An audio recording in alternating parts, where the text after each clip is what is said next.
Masu Android yau bidiyon kuma naku ne. Kin bidiyon nan zan ga muku abubuwa guda 5 da zaka iya yi da wayan Android wanda mai iPhone ba zai iya taba yin su ba. To ta yaya? Akwai abubuwan da masu amfani ne wanda da wannan dalilin ya saka Android suka ke da iPhone. Wannan abubuwan kuma in dai kana amfani da Android ko Samsung ce kuma wani kana Android ne zaka iya yi da su. Zan fara ga muku daga abu na 5 zuwa na farko. Na farkon kuma na bar shi ne saboda duk wanda yake da amfani da Android ya san wannan abu, amma kuma ba kowa ne ya san amfaninsa a cikin wayan Android ba. Gaskiya ba zan iya jurewa ba. Abu na 5 shine split screen. Ana amfani da shi ne yawanci za ku Android idan har ka shiga zaka iya raba screen ɗinka gida biyu.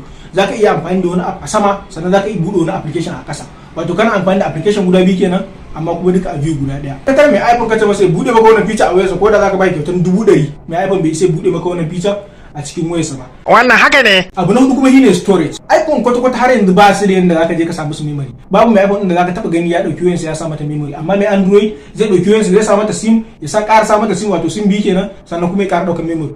Wannan iya masu Android ne kawai suke da wannan daman, mai iPhone ba shi da wannan daman kwata. Abu na uku kuma wanda zaka iya yi da Android amma kuma ba zaka iya yi da iPhone ba kwata. Wanda zaka iya taɓa makunnan ka so biyu ya bude maka kyamara, ko ka taɓa makunnan ka so biyu ya bude maka WhatsApp, ko ka taɓa makunnan ka so biyu ya bude maka wani application. Abun mamaki. Ya saita wannan makunnin nashi, wannan makunnin da yake nan wajen kana taba shi sai bude maka wani application da yanda zaka canja in kana so ya bude maka kamera ne ma, ko kuma kana so ya bude maka wani application. Abu na biyu wanda zaka iya yi da Android amma ba zaka iya yi da iPhone ba shine dora launcher.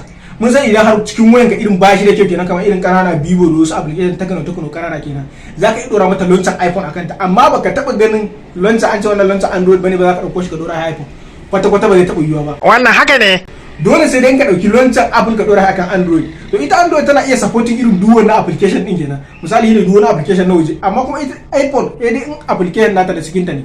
Baka saka dauko wani application ka tura mata application daga Android ka tura mata cikin ta ba zai ba. Amma ita Android zaka iya daukar launcher ka dora mata a cikin ta, wannan launcher zai kara cikin ta kyau, ko da a ce cikin ta irin a wargaje yake hakan nan zaka iya dora mata wannan launcher da yake kara mata kyau cikin ta, wanda zaka iya dora mata launcher da zaka yi slide sama kenan ta bude maka wajen application. Mun sani wannan a cikin Android amma kuma babu mai iPhone din da yake ta wani. Abu na farko kuma wanda nace zan gaya muku wanda duk wani mai Android ba ma mai Samsung ba, duk wani mai Android ya san wannan abu kuma yana amfani da shi, amma kuma yawancin mutane ba su san amfani sa ba. Idan ka ga application store sama da application biliyan 8 a cikin kan App Store amma kuma duka free ne. Ka sami mai iPhone ka ji nawa suke charging su idan har mutum zai install application. Yawanci application din su yawanci siya ake, amma idan ka je kan Play Store application na Birjik ko game ne ko application na banki ne ko application ne na kanta duka free ne. Yau 99.9% duka free ne akan App Store. Kuma sannan zaka iya bi ta website, misali ina kamar yadda muka sani mu idan kana so ka amfani da GBS zaka iya bi ta Chrome beta ka je kai download GBS.